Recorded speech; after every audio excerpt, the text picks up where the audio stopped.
Hi అండి. అందరికీ నమస్కారం. Welcome to my channel. ఈ వీడియోలో పెన్షనర్లకు శుభవార్త. పెన్షన్ వాలిడేషన్ చట్టానికి సవాలనమాట. పూర్తి వివరాలు ఈ వీడియోలో తెలుసుకుందాము. వీడియో అయితే ఎక్కడే గానీ స్కిప్ చేయకుండా ఎండ్ వరకు చూసేయండి. అప్పుడు ఇన్ఫర్మేషన్ పూర్తిగా అర్థమవుతుంది. అలాగే వీడియో చూస్తున్న ప్రతి ఒక్కరు వీడియోకి లైక్ చేయండి ఫ్రెండ్స్. ఈ వీడియోని తోటి పెన్షనర్ మిత్రులతో అయితే షేర్ చేయండి. కొత్తగా మన ఛానల్ చూస్తున్నవారు ఇంకా ఎవరైనా సబ్స్క్రైబ్ చేసుకోకుంటే వెంటనే మన ఛానల్‌ని అయితే సబ్స్క్రైబ్ చేసుకోండి. సో, దీని ద్వారా నేను చేసే లేటెస్ట్ వీడియోస్ అన్నీ మీ వరకు రీచ్ అవుతాయి. ఇక ఆలస్యం చేయకుండా వివరాల్లోకైతే వెళ్ళిపోదాము. సో, ఫ్రెండ్స్ ఇక విషయానికొచ్చినట్లయితే జనవరి 24, 2025న forum of retired IPS officers association వారు సుప్రీం కోర్టులో ఒక కీలకమైన పిటిషన్ అయితే దాఖలు చేయడం జరిగింది.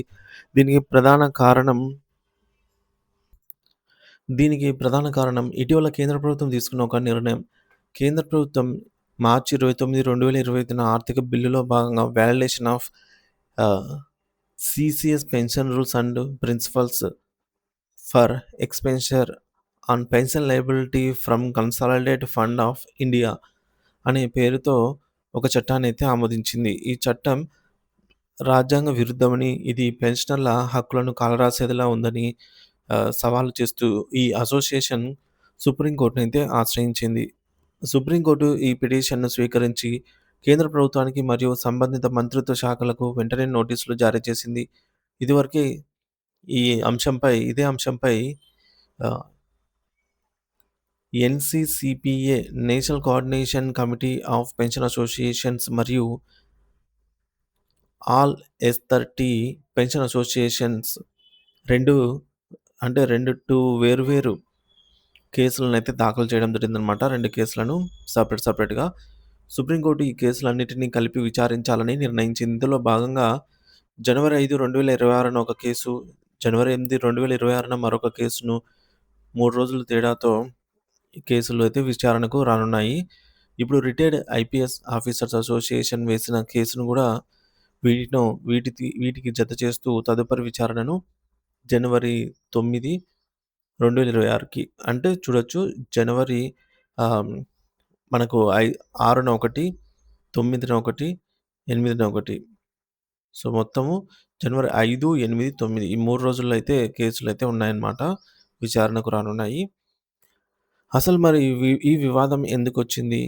ఐపీఎస్ ఆఫీసర్లు, ఐఏఎస్ ఆఫీసర్స్ మరియు ఇతర పెన్షనర్లకు దీంతో ఉన్న సంబంధం ఏమిటి అనే విషయంలో ఈ విషయాన్ని లోతుగా అయితే పరిశీలిస్తే ఆసక్తికరమైనటువంటి విషయాలు వెలుగులోకొచ్చాయి.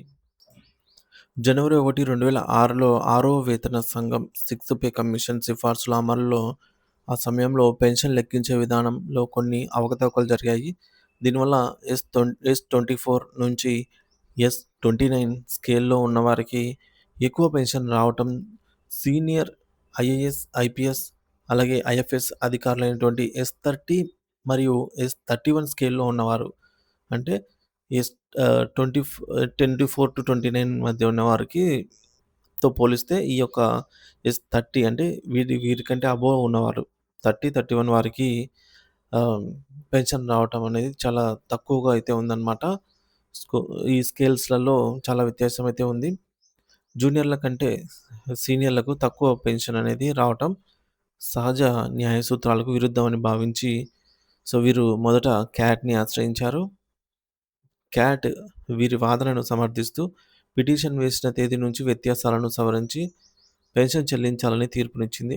అయితే మాకు 2006 నుంచే ఈ బెనిఫిట్ వర్తింపజేయాలని కోరుతూ పెన్షన్ అసోసియేషన్లు హైకోర్టుకు వెళ్ళాయి. 2018లో హైకోర్టు పెన్షనర్లకు అనుకూలంగా తీర్పునిస్తూ జనవరి 1, 2006 నుండి పెన్షన్ బకాయిలను చెల్లించాలని స్పష్టం చేసింది.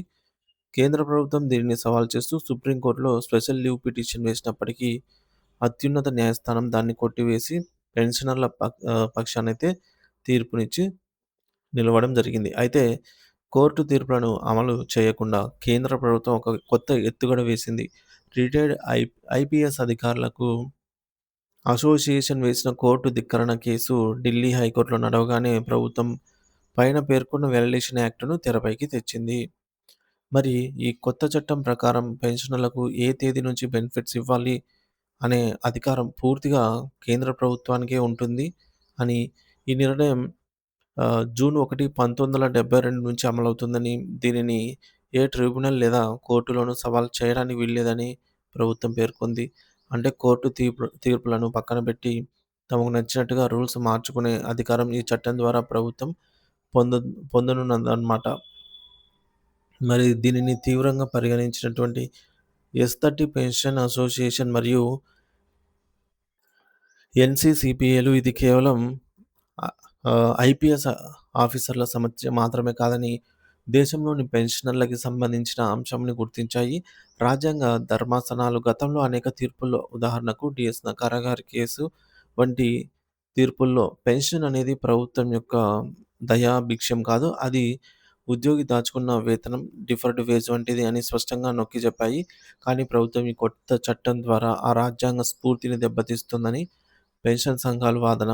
ఈ కేసులో రిటైర్డ్ ఐపీఎస్ ఆఫీసర్స్ అసోసియేషన్ దాదాపుగా 272 పేజీల భారీ పిటిషన్‌ను సుప్రీంకోర్టులో దాఖలు చేసింది. ఇప్పుడు జనవరి 9, 2026న జరగబోయేటటువంటి విచారణ అత్యంత కీలకమైనది. ఈలోగా కేంద్ర ప్రభుత్వం తన సమాధానాన్ని రిప్లై పిటిషన్ దాఖలు చేయాల్సి ఉంటుంది. సో, దానికి ప్రతీకగా పెన్షనర్లు రీజాయినర్ వేయాల్సి ఉంటుంది. మరి ఈ కేసు ఫలితం కేవలం పెన్షనర్ల ఆఫీసర్లకే కాకుండా భవిష్యత్తులో పెన్షన్ హక్కుల రక్షణకు కూడా కోర్టు తీర్పుల అమలుకు ఒక ప్రామాణికంగా అయితే నిలవనుంది. చట్ట సవరణ పేరుతో కోర్టు తీర్పులను ప్రభుత్వం రద్దు చేయవచ్చా? లేదా? అనేది ఈ కేసులో తేలాల్సి ఉంది. సో, మాక్సిమం కోర్టు తీర్పు కూడా పెన్షనర్స్‌కి అనుకూలంగానే వచ్చే అవకాశాలైతే ఉన్నాయి. చూడాలి ఫ్రెండ్స్. జనవరి 5, జనవరి 8, జనవరి 9 తేదీలలో వచ్చేటటువంటి కోర్టు తీర్పులను బట్టి ఎప్పటికప్పుడు తాజా అప్డేట్ అయితే మన ఛానల్ ద్వారా అందిస్తూనే ఉంటాను. సో, మన ఛానల్ సబ్స్క్రైబ్ చేసుకోకపోతే సబ్స్క్రైబ్ చేసుకోండి. Thank you for watching this video.